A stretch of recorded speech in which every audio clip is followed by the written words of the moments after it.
Welcome, everybody. We're here to watch an exhibition match between Dave McMillan and Andrew the Prodigy Taylor. So, I'm going to be following along, giving some commentary, and enjoy.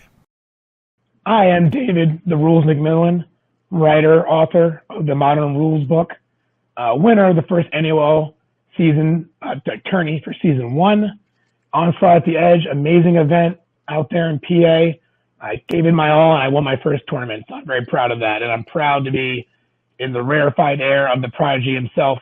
Prodigy, what do you got for me today? Oh, you said you wanted to battle the Nats deck, so here we are. I'm kind of sick of it, but it's what the people want, I guess. Well, the point of these series Let's do this. One, at LRG, we love the game. We're players, we're creators, we're judges, we're friends. But obviously, for clear reasons, we can't compete in the modern circuit with all the glory and the big cash. But it is nice to be able to have these exhibitions on the side, show people what we, the game thinkers, are thinking about in deck design, game craft, show that we can still go. Look, big shout out to Howard Bertrand, Ty Bertrand, and all the NAOL tournament heads for putting together great events where people can use the legacy cards and the modern cards together. But it's also just great for us to be able to compete in that league for maybe less prizes, but more glory, bragging rights, and then exhibitions like this. Big shout out to Ricky, 10-0 Dream Sauceda, for letting me have a good beatdown. He gave me a thorough beatdown in my first exhibition, but here we are for the second. We'll see if I can do any better. Let's go to the table. I'm going to do a quick pile shuffle. I'm sure you do have some extra interesting new decks brewing that we could have battled for this, but I do want to see how this deck shapes up versus your winner. This is a deck that I've tried to convince a few people, I think Dan MacArthur and Nick Spivak, to try to play before Skybound drops. And you see the Invincible characters, the Walking Dead characters, and shout out to Felipe, a few in the Curse. I think those are all going to upset the meta, and they're going to see a lot more interesting things.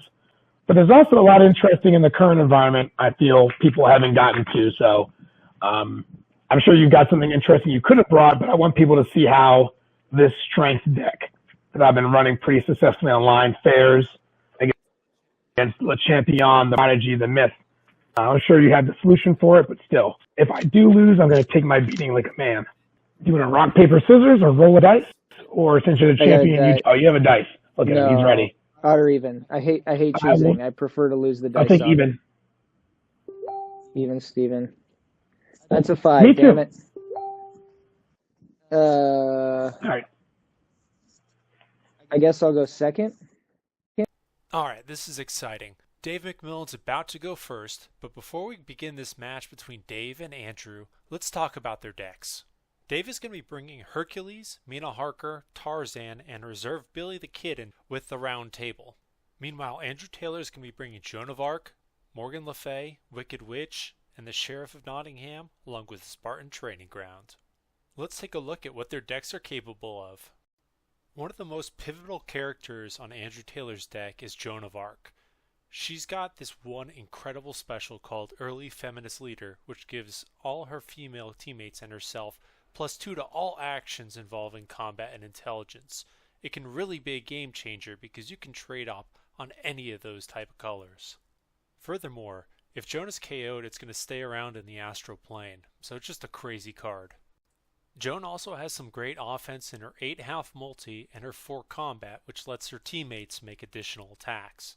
She's got some defense in protection of St. Michael, which first locks down a combat icon attack and then prevents intelligence attacks from being made against her team for the rest of the battle. Her other 2 specials don't really get used that much.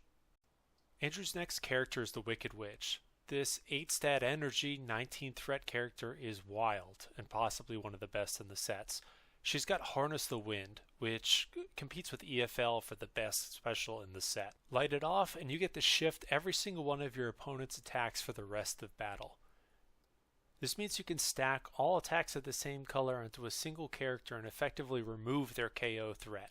Also, you can put their attacks onto a character you have defense and just essentially nullify their entire strategy. She's also got a strong 8 multi and 7 intelligence attacks, along with a placed card discard. Very, very strong for 4 cards and 19 threat. Next up is Andrew's Reserve. Sheriff's got a 9 brute force attack as well as taxes, which lets you discard an opponent's placed power card and add that total to your own venture. It's a really cool swing card.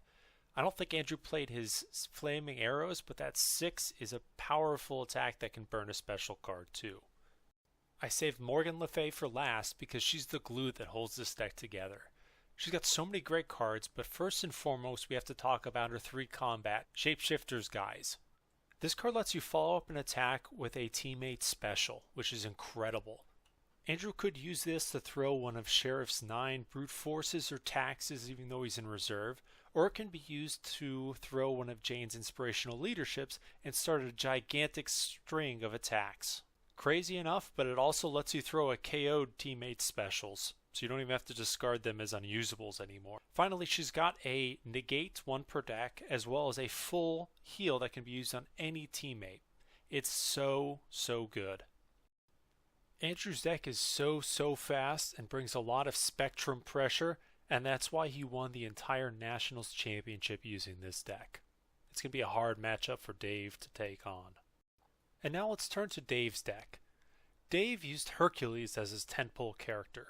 Now Herc is pretty good. He's got a 9 combat, and more importantly a 7 brute force that can be used to defend not only himself but his entire team. Slaying the Hydra also lets him get rid of one of those remainder of battle, remainder of game cards like Harness the Wind or EFL, so that'll be really clutch for him. Beyond that, Hercules has a personal avoid and a little bit more venture. Next up in Dave's deck is one of the most criminally underplayed characters, Tarzan. This guy is a powerhouse. You can see he's got 2 7s, and one of them locks out that character from attacking for the rest of the battle. He's also got a 5 that serves to lock down that character's specials for the rest of the battle, and a duel card in which only Tarzan and the hit character are able to attack, defend, or even play specials. To cap it off, he's got a personal avoid and a card that functions like the any character disorient an opponent and stops teamworks from happening. I'm so surprised we didn't see more of Tarzan this season. Now let's shift into Dave's defense with Mina Harker. She's a max 6, but she's got some incredible cards, namely tracking movements, which lets you negate a card. It's offensive only unless you reveal your hand in order to play it defensively. This is one of her clutch cards, and almost anyone who plays Mina will run multiple copies of it. She's also got a 7 that lets her heal, as well as a few other interesting attacks, along with a discard placed. And then there's Dave's Reserve, Billy the Kid. This cowboy can throw specials from reserve, so that 5 half multi can come in for a kill shot really easily and net him an extra mission. He's a threat that you have to keep an eye out for. Dave's deck is a powerhouse high venture deck that has plenty of defense as well, between Mina's negates, Tarzan's teamwork avoids, and Hercules' team defenses. Andrew's speedy Spectrum deck versus Dave's face-breaking offensive Titan. Who's going to win? Without any further ado, let's find out. Alright, Andrew's going to opt to go second.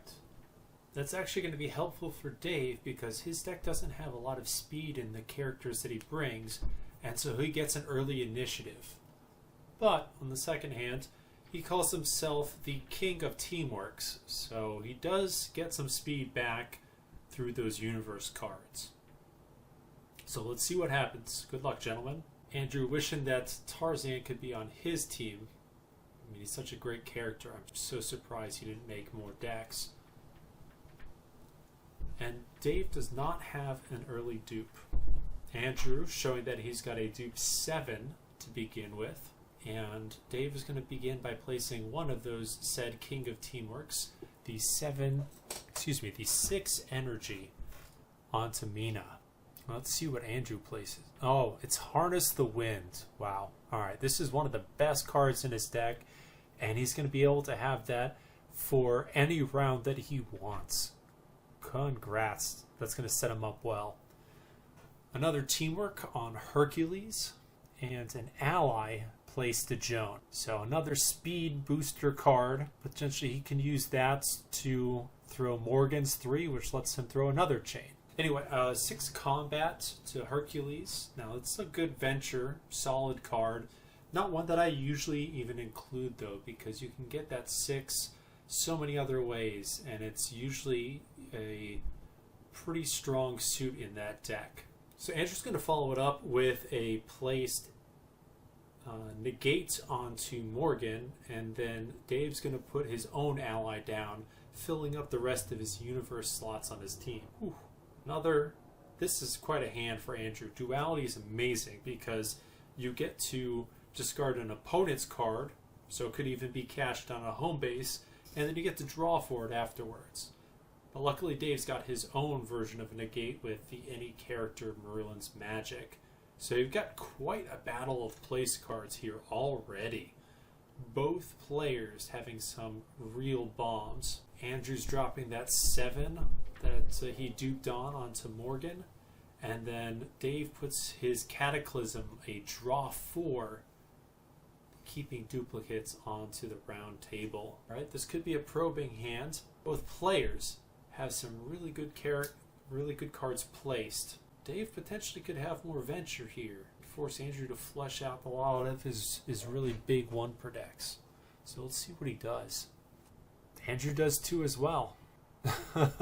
And Dave begins with Hades, which, as long as you bet fewer than 2 missions, will concede the battle, but both players are not going to win or lose any missions. Andrew's thinking about it. He's got the negate on the board. He could get rid of it if he wants to, but this is kind of a weaker card to blow one of his deck's few negates on, especially in a reset round like this where you can just go back and keep on placing. But it's a pretty tough decision here for Andrew.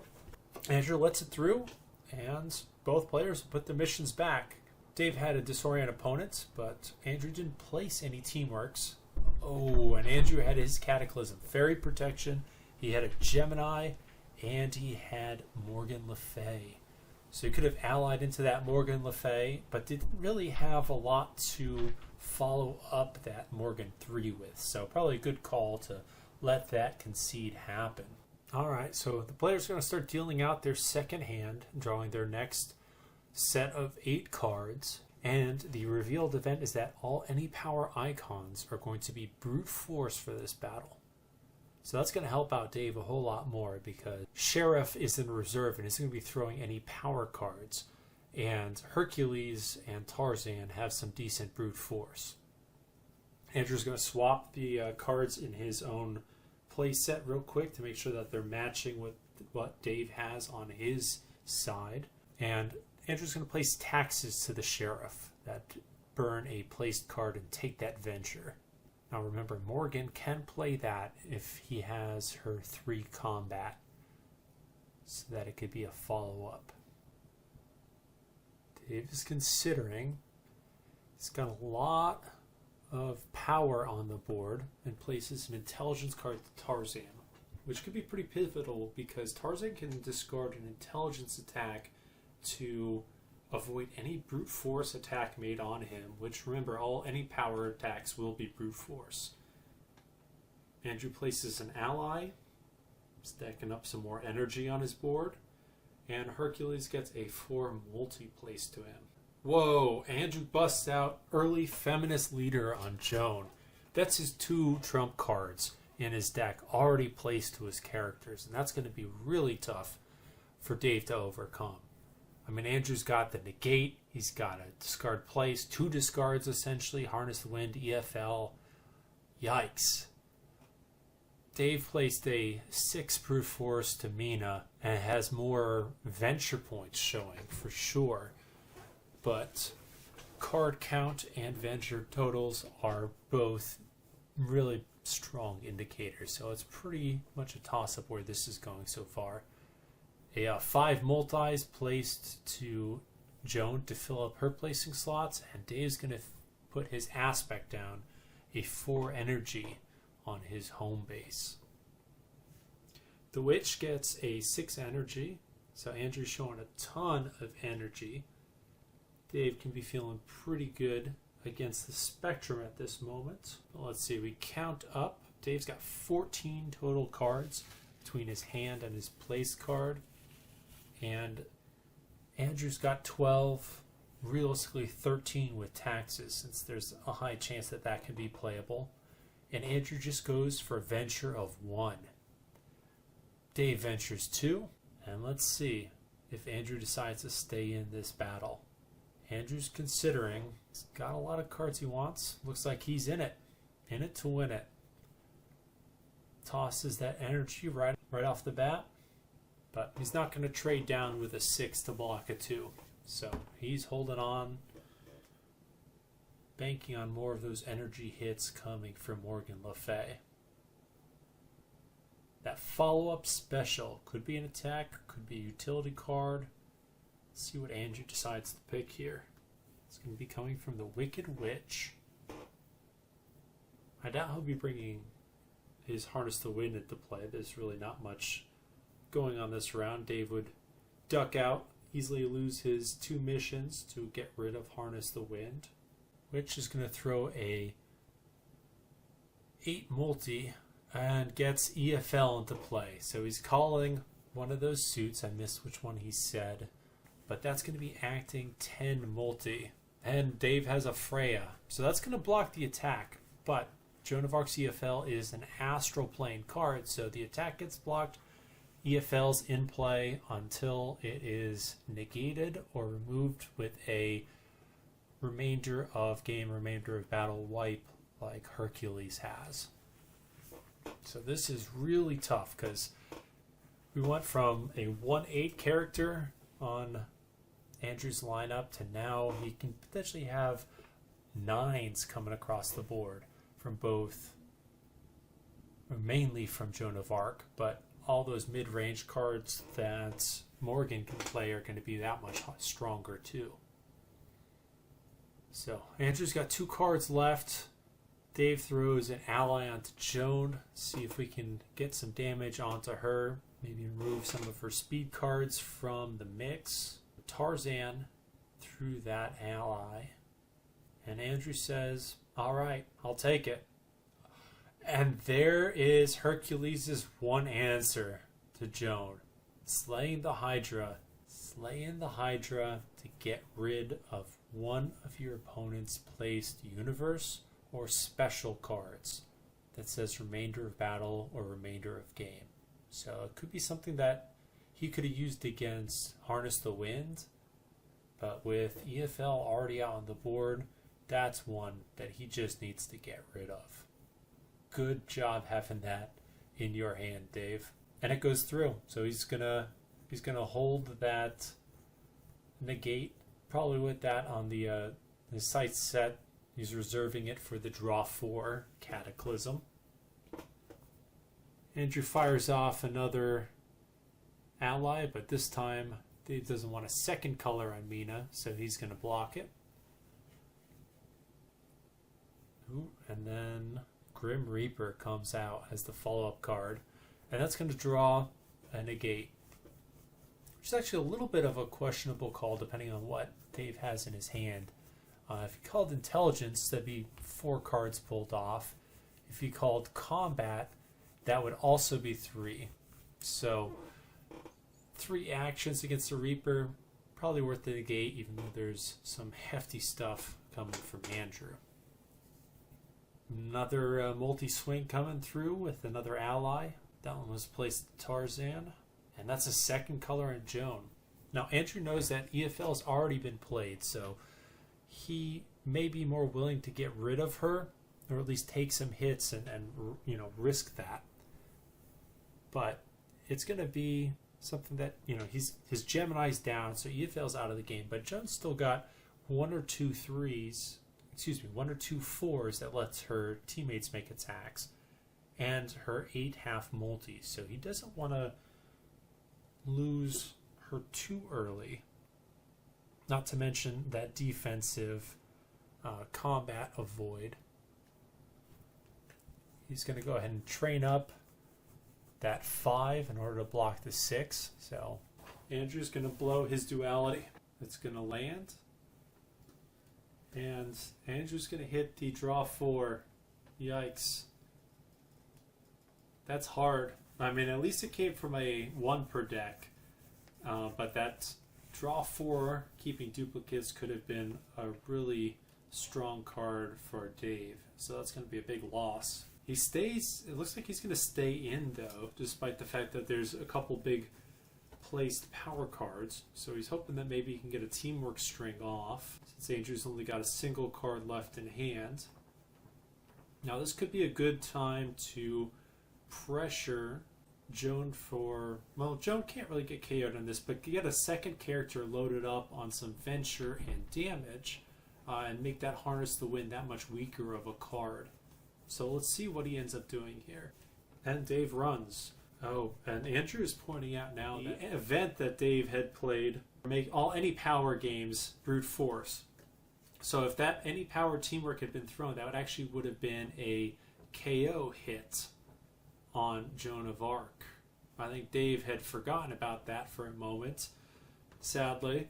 But you know, he made the decision, and he's sticking to it. Andrew had a Freya that could have prevented that from happening anyway, and then a 4 that he could have trained up to block anything. So realistically, anything that Dave was going to try was not going to get through. Guess he's got to feel a little bit better with that. Moving on to Battle 3. Andrew has won 1 mission, Dave's down 2. But the board is still fairly stacked. Andrew's got Harness the Wind and a Gate, a 6 and a 7, taxes. Dave's got a couple of teamworks, a couple of power cards, and his aspect. So we'll see. He's got a duplicate 6 as well, so he's going to be down a card this round. And we'll see what Andrew has. Looks like no dupes. Lucky him. And he's going to place his own aspect. It's 2 multi, Isis. A 6 any gets placed to Dave's Mina, and a teamwork gets placed to Mina. Finally, Mina draws one of those negates. That would have been very useful. Could have gotten rid of that horrific Joan of Arc, or could have revealed his hand to prevent that Cataclysm from being targeted. Hercules gets a 4. Dave gets to place a ally onto Tarzan. So again, everyone's got universes all over the place. Joan gets a 2. No longer boosted to 4 now that he feels part of history. Billy gets his 5 half multi. Andrew is thinking. Gets Morgan 3 placed to the home base. He's pretty well loaded up. Dave's done placing with 2 in hand. Andrew thinking. He's got some more killer cards. They both have a decent number of teamworks and follow-ups. But Andrew hasn't been hit with dupes so far. So if he were to try and run early, that 6 and that 7 could really bite him. So he just bets 1. Dave bets 1 and run. Loses handful of good cards each. Another one of those Hercules 7s. Andrew had his own 7. That could be a nice follow-up for that Shapeshifters guys.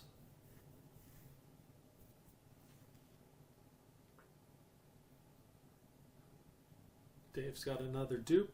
Mina negate. That's going to be rough. Hard to place one of those since he's got so many. And here we go. Andrew's got 2 dupes, a 6 and a Shapeshifters guys. So Andrew's up in terms of missions, but it's not a commanding lead. Let's see. Both of these guys are pretty well placed out. So let's see if there's anything left to go on the board. Joan's got her 8 half multi. A 7 any character to Dave's home base.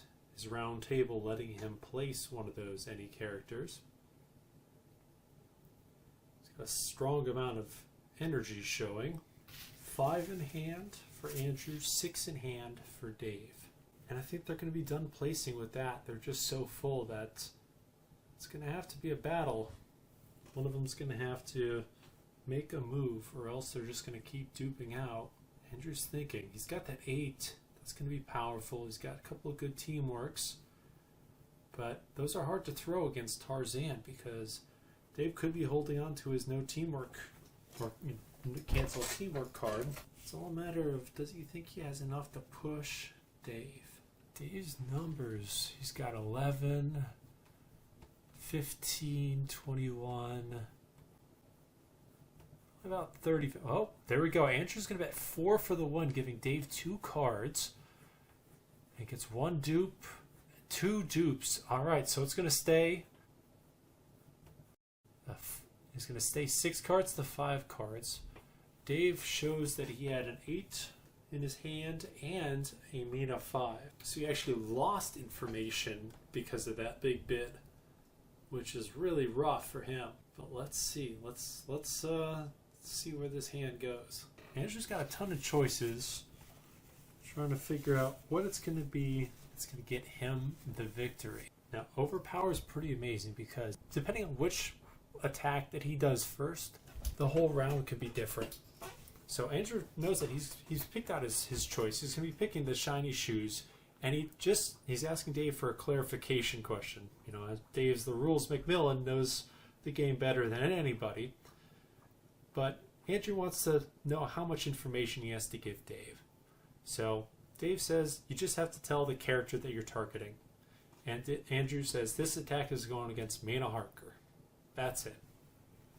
Dave lets that through, and Andrew gets to pick a card to discard. It's either going to be the Teamwork, the 6 any, or the Negate. But I think that Andrew's probably going to get rid of that Negate. That's something you don't want to have kicking around on a hand that could be for game. Surprised it's not an automatic decision, although he might be considering whether or not losing that 6 venture would potentially cost Dave a Teamwork as well, and be a 12 venture swing. But he takes the Negate off. Dave throws another Teamwork, this one from Tarzan, so it'll have to be Combat, and that's going to Joan of Arc. And that's an interesting choice because Harness the Wind is out, and so doubling it up, another attack to Joan of Arc. That's not for the KO. So he's trying to stack that venture up early, and then he's going to go for the KO. Of course, Andrew's not going to let this happen. He's got too much venture buried in Joan to make her go down. So he's going to have to get Harness the Wind out into play. Now, he almost should have thrown those. Dave almost should have put the 2 any power cards on Witch or Morgan, because no matter where Andrew decides to place that 8, if he'd split them, that would get one character to a 14 and within striking range of a KO, instead of having Joan of Arc be loaded up, but essentially safe because of Harness. So I think that's actually a big mistake on Dave's part. He should have thrown that those 2 6s, thrown 1 to Witch, thrown 1 to Morgan. Heck, he could have even, potentially robbed Andrew of some Teamwork follow-ups. But he did what he did. The 8 lands on Morgan, and Andrew's going to fire back with the 2 multi to Mina Harker, bringing her to 5 and 2 colors. And then here comes a 3 combat for the KO, and his string's not done either. So Dave's going to have to expect at least 1 more attack coming his way. So he'll block with the 5, keep her out of immediate pressure, although that 5 and 2 colors really puts a lot of pressure on. And the follow-up is Sheriff's Taxes against the 4 multi that's on Hercules. A little bit of connection issues going on, but Dave is going to let that land, and Andrew gets to take 4 venture to his battle and pull a Teamwork follow-up off of Dave. Mina's not sure. Oh, there we go. He's got a card in hand for Mina. Throw that 7 combat for the absolute KO on Joan of Arc. So, of course, Andrew can't let that happen. He's still got venture buried in Joan, so he's going to shift that a little bit deciding where. Dave's got a couple of cards left in hand still. And rather than shift it, he's going to play Protection of St. Michael to just avoid that 7 venture altogether. And now that 3 intelligence attack on Tarzan is not going to be able to be a follow-up. So that's any power teamwork sitting on Herc potentially could be a dead card, since he's only got 2 cards left in hand, and unless they're both non-intellect power cards, one of those teamworks is going to be dead weight. Andrew's sitting in a pretty good place here, but he's got to decide how he wants to unload all these teamworks. So he throws the first one from Joan at Hercules, and like Andrew did with Dave's own anti-power teamwork, he's going to take it.